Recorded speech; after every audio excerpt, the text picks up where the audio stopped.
നമസ്കാരം. ഏതൊരു ഇന്ത്യക്കാരനും അഭിമാനത്തോടുകൂടി ഓർക്കാവുന്ന ഒരു മിലിറ്ററി ഓപ്പറേഷനായിരുന്നു പാകിസ്ഥാനിലെ ബാലാകോട്ടിൽ ഇന്ത്യ നടത്തിയ എയർ സ്ട്രൈക്ക്.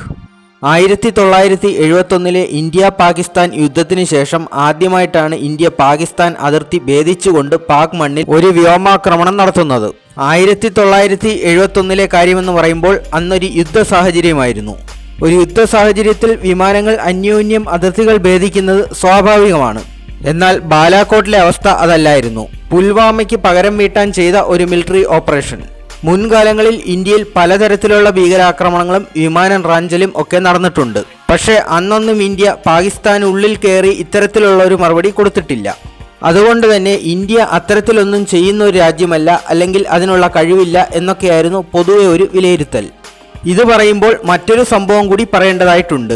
അത് 2011 ഒസാമ ബിൻ ലാദനെ വധിക്കാനായി അമേരിക്ക പാകിസ്ഥാനിലെ അബോട്ടാബാദിൽ നടത്തിയ സൈനിക ഓപ്പറേഷനാണ്.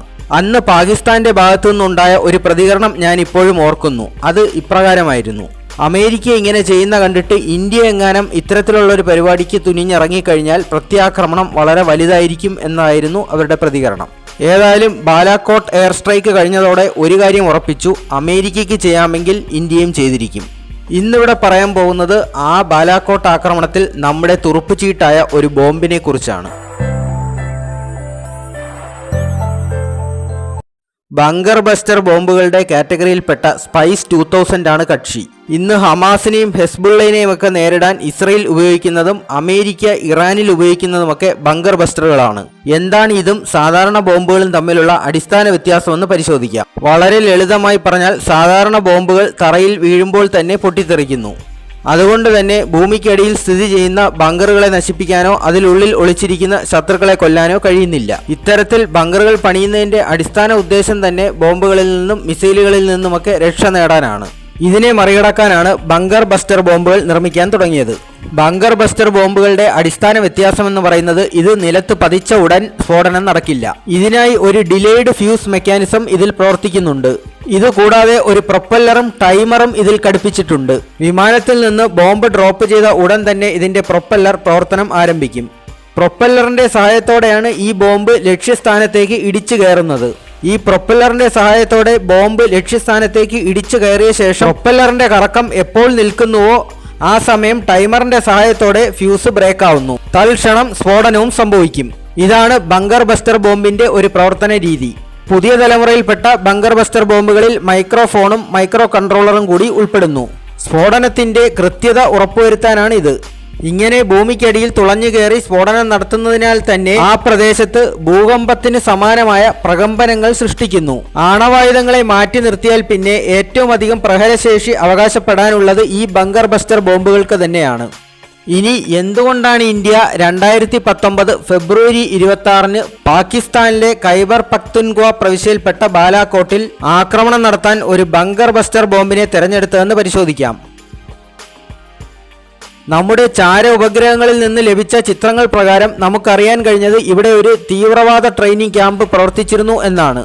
അത് ജെയ്ഷെ മുഹമ്മദ് എന്ന ഭീകര സംഘടനയുടെ ട്രെയിനിങ് സെന്ററാണെന്ന് പിന്നീട് നമ്മൾ ഉറപ്പിച്ചു. പ്രദേശത്ത് 300ഓളം മൊബൈൽ ഫോണുകളുടെ സാന്നിധ്യവും സാറ്റലൈറ്റുകൾക്ക് തിരിച്ചറിയാനായി. അങ്ങനെ അവിടെ സ്ഥിതി ചെയ്തിരുന്ന ബഹുനില കെട്ടിടമായി നമ്മുടെ ടാർഗറ്റ്. ആ കെട്ടിടത്തിനുള്ളിൽ ആഴത്തിൽ ബങ്കറുകൾ ഉണ്ട് എന്ന് ഉറപ്പിച്ചതോടെയാണ് നമ്മൾ ബങ്കർ ബസ്റ്റർ ബോംബായ സ്പൈസ് 2000 തന്നെ ഉപയോഗിക്കാൻ തീരുമാനിച്ചത്. ഈ ബോംബുകൾ വിക്ഷേപിച്ചത് ഫ്രഞ്ച് നിർമ്മിത യുദ്ധവിമാനമായ മിറാഷ് 2000 നിന്നാണ്. ഈ 12 മിറാഷ് 2000 വിമാനങ്ങൾക്ക് അകമ്പടി എന്നോണം 4 സുഖോയ് 30 MKI വിമാനങ്ങളും ഉണ്ടായിരുന്നു. ഇവയുടെ ലക്ഷ്യം മിറാഷ് 2000 സംരക്ഷണ കവചം ഒരുക്കുക എന്നതായിരുന്നു. ഇതുകൂടാതെ നേത്രയുടെയും ഫാൽക്കന്റെയും ഓരോ നിരീക്ഷണ വിമാനങ്ങളും 2 ഇല്യൂഷൻ 278 ഏരിയൽ റീഫ്യൂലർ എയർക്രാഫ്റ്റുകളും ഉണ്ടായിരുന്നു. ഓപ്പറേഷൻ ബന്ദർ എന്നായിരുന്നു ഈ ദൗത്യത്തിന്റെ പേര്. ബന്ദർ എന്നാൽ കുരങ്ങ് എന്നാണ് അർത്ഥം. ഒരുപക്ഷെ ഹൈന്ദവ പുരാണത്തിലെ ഹനുമാന്റെ ലങ്കാദഹനമാകാം ഈ പേരിനുള്ള പ്രചോദനം. ലോകത്ത് ആണവ ബോംബുകൾ കഴിഞ്ഞാൽ പിന്നെ ഏറ്റവും അധികം പ്രഹരശേഷിയുള്ളത് ബങ്കർ ബസ്റ്ററുകൾക്കാണെന്ന് ഞാൻ നേരത്തെ പറഞ്ഞു. ഇതിന്റെ സ്ഫോടനം നടന്നാൽ ഭൂമികുലുക്കത്തിന് സമാനമായ പ്രകമ്പനങ്ങളും സൃഷ്ടിക്കപ്പെടും. അതുകൊണ്ട് തന്നെ ഈ ബോംബുകൾ സാധാരണ ജനവാസ മേഖലകളിൽ ഉപയോഗിക്കുന്നതിന് ചില അന്താരാഷ്ട്ര നിയന്ത്രണങ്ങളുമുണ്ട്.